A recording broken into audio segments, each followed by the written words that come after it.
کہ میں نے 19 ستمبر کو حافظ نعیم الرحمان کو تیونس سے روانگی کے وقت استعفیٰ بھیج دیا تھا، لیکن میں نے جو استعفیٰ جماعت کا جس دن رات دیا، یقین کریں جس رات میری والدہ کی وفات ہوئی تھی اور میں جس طرح رویا تھا اسی طرح میں رویا۔ کون لوگ ہیں جنہوں نے اخلاقیات سے گر کر اپنی سابقہ پارٹی پہ بدترین الزامات لگائیں، اپنے لیڈروں میں الزامات لگائے، اور اس کے بعد یہاں ایم کیو ایم کی رابطہ کمیٹی پہلے تو ہفتوں میں مہینوں میں ہمارے زمانے میں ہوا کرتی تھی، اب منٹوں میں اور گھنٹوں میں ذلیل ہوتی ہے۔ طے یہ ہوا تھا کہ حافظ نعیم الرحمان کے اعلان کے بعد کہ سینیٹر مشتاق ایئرپورٹ سے منصور آ جائیں گے، لیکن ایسا شاید نہیں ہوا۔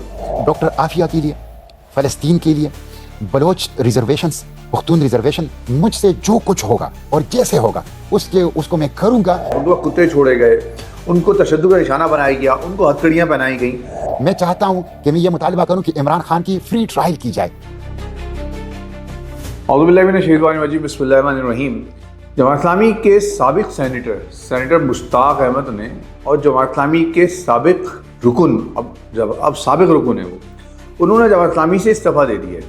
کل سے یہ بحث ہے سوشل میڈیا کے اوپر اور پاکستان تحریک انصاف کے پیجز پہ، خاص طور پہ سینیٹر مشتاق احمد کے استعفیٰ کے حوالے سے ٹھیک ٹھاک بحث جاری ہے۔ میں یہاں پر جو بات کروں گا وہ آج سینیٹر مشتاق کے استعفیٰ کی بات نہیں کروں گا، بلکہ میں بات یہ کرنا چاہ رہا ہوں کہ سینیٹر مشتاق کا استعفیٰ، اس استعفے کے حوالے سے جو ان کے الفاظ ہیں وہ، اور اس سے پہلے پاکستان تحریک انصاف، مسلم لیگ نون، پاکستان پیپلز پارٹی اور ایم کیو ایم کی جانب سے جو لوگ اپنی پارٹی چھوڑ کے الگ ہوئے ہیں، ان کے الفاظ، ان کے لہجے کے حوالے سے آج میں بات کروں گا۔ میں وہ تقابل پیش کروں گا جس کی آپ کو ضرورت ہے اس وقت سمجھنے کی کہ اس ہمارے معاشرے میں اخلاق کا اگر کسی نے معیار بلند رکھا ہے یا جس نے وہ دامن قائم رکھا ہے تو وہ کون لوگ ہیں، اور کون لوگ ہیں جنہوں نے اخلاقیات سے گر کر اپنی سابقہ پارٹی پہ بدترین الزامات لگائیں، اپنے لیڈروں میں الزامات لگائے، اور اس کے بعد انہوں نے اس پارٹی سے بڑے الزامہ ہوئے، اس پارٹی سے الگ ہوئے، اور نہ صرف الگ ہوئے بلکہ پھر کچھ عرصے کے بعد دوبارہ اسی پارٹی میں شامل ہو گئے، اور پھر وہ پارٹی بہت اچھی ہو گئی۔ تو مجھے آج جو بات کرنی ہے وہ یہ ہے کہ جماعت اسلامی کے سینیٹر مشتاق، جو کہ اب جماعت اسلامی سے تعلق نہیں رکھتے ایز اے رکن، انہوں نے کس اچھے انداز میں اس سے علیحدگی کا اعلان کیا اور اس کی وجوہات بتائیں، اور وہ لوگ جو اپنی پارٹیاں چھوڑ کے الگ ہوتے تھے ان کا کیا رویہ تھا وہ آج دیکھیے گا۔ میں چاروں ویڈیوز آپ کو دکھاؤں گا۔ چاہوں گا کہ MHN اسپیکس کو آپ سبسکرائب بھی کریں، شیئر بھی کریں، کمنٹس میں اظہار کریں۔ میں کوشش کر رہا ہوں کہ کچھ نئی چیزیں لے کر آؤں، اور آنے والے دنوں میں آپ کو MHN اسپیکس پہ اور کچھ چیزیں نظر آئیں گی جو کہ کچھ بہتر ہوں گی، کچھ اور بہترین رپورٹس ہوں گی اور کچھ یونیک رپورٹس ہوں گی۔ تو آئیے اس موضوع پہ بات کرتے ہیں۔ سینیٹر مشتاق نے کل جب فلوٹیلا سے واپس، اسرائیلی قید سے سینیٹر مشتاق واپس آئے تو ایئرپورٹ کے اوپر ان کا استقبال کیا گیا۔ اس استقبال میں پاکستان تحریک انصاف کے جھنڈے نظر نہیں آئے، بلکہ جماعت اسلامی کے جو فلیگز ہیں وہ نظر آئے وہاں پر، اور جماعت اسلامی کی جو مقامی قیادت تھی اسلام آباد کی، اس نے سینیٹر مشتاق کا استقبال کیا اور ان کو وہاں ریسیو کیا۔ اس کے علاوہ گورنمنٹ کے لوگ تھے، حکومت کے لوگ تھے۔ طے یہ ہوا تھا کہ حافظ نعیم الرحمان کے اعلان کے بعد کہ سینیٹر مشتاق ایئرپورٹ سے منصور آ جائیں گے، لیکن ایسا شاید نہیں ہوا۔ سینیٹر مشتاق نے بعد ازاں اپنی تقریر میں بھی اس پورے حالات کا اظہار کیا جو انہوں نے اسرائیلی قید میں برداشت کی ہے، جو صعوبتیں برداشت کی، اس کا اظہار کیا۔ ان کو کتے چھوڑے گئے، ان کو تشدد کا نشانہ بنایا گیا، ان کو ہتھکڑیاں پہنائی گئیں۔ ہم اس کی مذمت بھی کرتے ہیں اور اس بات کا اظہار بھی کرتے ہیں کہ سینیٹر مشتاق پاکستانی نہیں، امت مسلمہ کے لیے ایک بہت بڑی مثال ہیں، اور امت مسلمہ کی جانب سے عالمی دنیا کو ایک پیغام ہے کہ امت مسلمہ کا جو لیڈر ہے وہ اس طرح اپنی جان ہتھیلی پہ رکھ کے مظلوم مسلمانوں کے لیے گیا ہے۔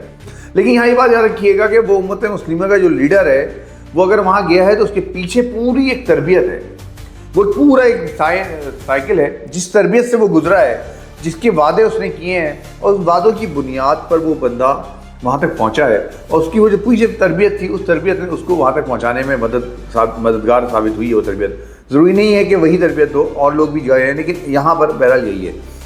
سینیٹر مشتاق نے حامد میر صاحب کے پروگرام میں اسرائیل کے حوالے سے اپنی باتیں کرتے ہوئے جب ایک سوال حامد میر نے کیا تو انہوں نے کہا کہ ہاں، بتایا، انکشاف کیا کہ میں نے 19 ستمبر کو حافظ نعیم الرحمان کو تیونس سے روانگی کے وقت استعفیٰ بھیج دیا تھا، لیکن ابھی تک وہاں سے کوئی جواب نہیں آیا ہے.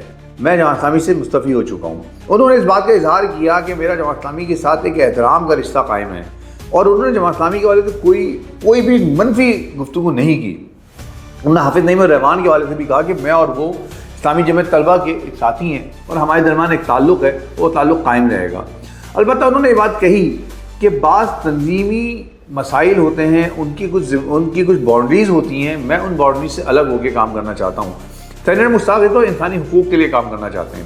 وہ یہ چاہتے ہیں کہ انسانی حقوق کی تنظیمیں جو کچھ کر رہی ہیں, فلوٹیلا جس طرح گیا ہے وہ پوری دنیا کے لوگوں کو جمع کرنا چاہتے ہیں اور ان انسانی حقوق کے لوگوں کو جمع کرنا چاہتے ہیں, اور اس کے بعد فلسطین کاز کے لیے ایک بڑے پیمانے پہ جدوجہد کرنا چاہتے ہیں. ہماری دعائیں ان کے ساتھ ہیں.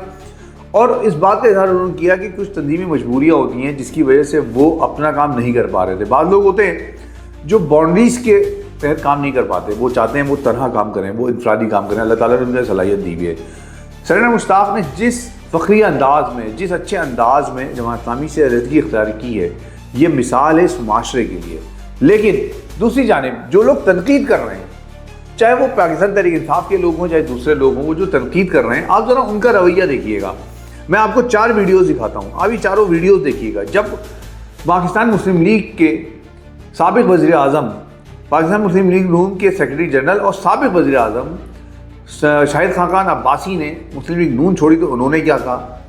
جب پاکستان تحریک انصاف کا 9 مئی کا واقعہ ہوتا ہے اور پاکستان تحریک انصاف کی بڑی لیڈرشپ پاکستان تحریک انصاف چھوڑتی ہے, چاہے وہ دباؤ میں چھوڑے چاہے کسی اور وجہ سے, ان کے الفاظ کیا ہوتے ہیں.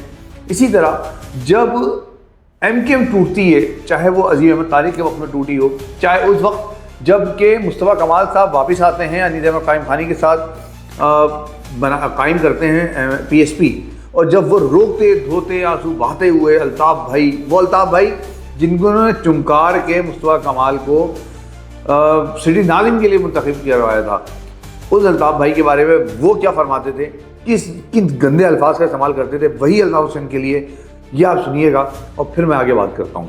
صبح پوری پارٹی جو ہے وہ ڈکشنری کھول کے اس کو دکھا رہی ہے ہوتی ہے تمام اینکرز کو کہ ٹھوک دو کے معنی کیا ہے. 19 مئی 2013 کو رابطہ کمیٹی کو, تنظیمی کمیٹی کو, کارکنان کو جمع کر کے نشے میں دھت کارکنان کو جمع کر کے وہاں پر جو ہے وہ لوگوں کے ساتھ جو ہے وہ مس ہینڈل کیا گیا, ذمہ داروں کے ساتھ بدتمیزی کی گئی. یہاں ایم کیو ایم کی رابطہ کمیٹی پہلے تو ہفتوں میں مہینوں میں ہمارے زمانے میں ہوا کرتی تھی, اب منٹوں میں اور گھنٹوں میں ذلیل ہوتی ہے.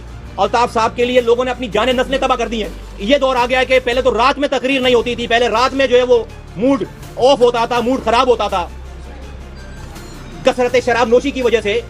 اب جو ہے وہ دن اور رات میں کوئی فرق ہی نہیں رہ گیا. خان صاحب کا اریسٹ ہوتا ہے 9 تاریخ کو, اور اس کے بعد ملک میں غدر شروع ہو جاتا ہے. میں 9 تاریخ کو شام محمود قریشی کے ساتھ کراچی سے اسلام آباد چلا جاتا ہوں, اور میرے جو پارٹی کے لوگ تھے وہ کچھ ناراض بھی ہوئے کہ جی آپ اس احتجاج میں نہیں آ رہے, آپ ادھر سے ادھر چلے جاتے ہیں, ادھر سے ادھر چلے جاتے ہیں.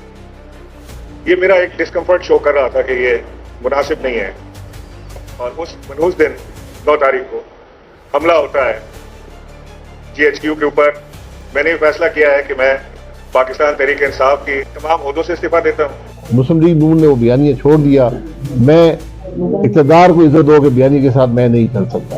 میں آپ کو یہ بات بتاؤں کہ میں نے جماعت اسلامی سے استعفیٰ دیا ہے. جب میں اس سفر کے دوران جا رہا تھا, سسٹی میں تھا, مجھے اس کے اوپر کوئی رسپانس ملا نہیں. لیکن آپ کو پتہ ہے میر صاحب, میں جب احترام کا, آپ میرے خیال میں میرے اور آپ کا 25-26 سال کا ایک تعلق ہے, ایکٹیو تعلق. جب ہم پروگرامات میں جاتے ہیں, احترام کا, عزت کا ایک تعلق ہے. جماعت کی میں بہت قدر کرتا ہوں. یعنی میں نے جو استعفیٰ جماعت کا جس دن رات دیا, یقین کریں جس رات میری والدہ کی وفات ہوئی تھی اور میں جس طرح رویا تھا اسی طرح میں رویا. لیکن حالات ایسے بن گئے ہیں کہ میں نے استعفیٰ جماعت سے دیا ہے, اس کے اوپر ابھی مجھے کوئی رسپانس ملا نہیں ہے. لیکن میرا جو ایک عزت کا, ایک احترام کا رشتہ ہے وہ قائم ہے, اور میں دیکھتا ہوں کہ آگے کیا ہوتا ہے. لیکن 2-3 چیزیں ہیں, ڈاکٹر عافیہ کے لیے, فلسطین کے لیے, Baloch reservations, Pakhtun reservation, federating unit کے دستوری حقوق کے لیے, فری پریس کے لیے, انڈیپینڈنٹ جوڈیشری کے لیے اور ساورن پارلیمنٹ کے لیے مجھ سے جو کچھ ہوگا اور جیسے ہوگا اس کو میں کروں گا. اور اس میں اگر فرض کریں کوئی چیز رکاوٹ بنتی ہے, کوئی تنظیمی ساخت یا اسٹرکچر, تو ظاہر ہے وہ میرے لیے. لیکن آپ نے کہا کہ آپ نے جماعت اسلامی سے استعفیٰ دے دیا ہے, یہ کب دیا آپ نے؟ یہ میں نے 19 ستمبر کو, جب میں سسلی سے آخری مرحلے میں جا رہا تھا اور مجھے یقین تھا کہ میں واپس نہیں آؤں گا, اور میں نے یہاں سے جاتے ہوئے وصیت بھی لکھ دی تھی. میں نے یہاں پاکستان میں اپنے سارے معاملات بھی ختم کر دیے تھے. میرا خیال یہ تھا ناممکن تھا کہ استعفیٰ کیوں دیا آپ نے؟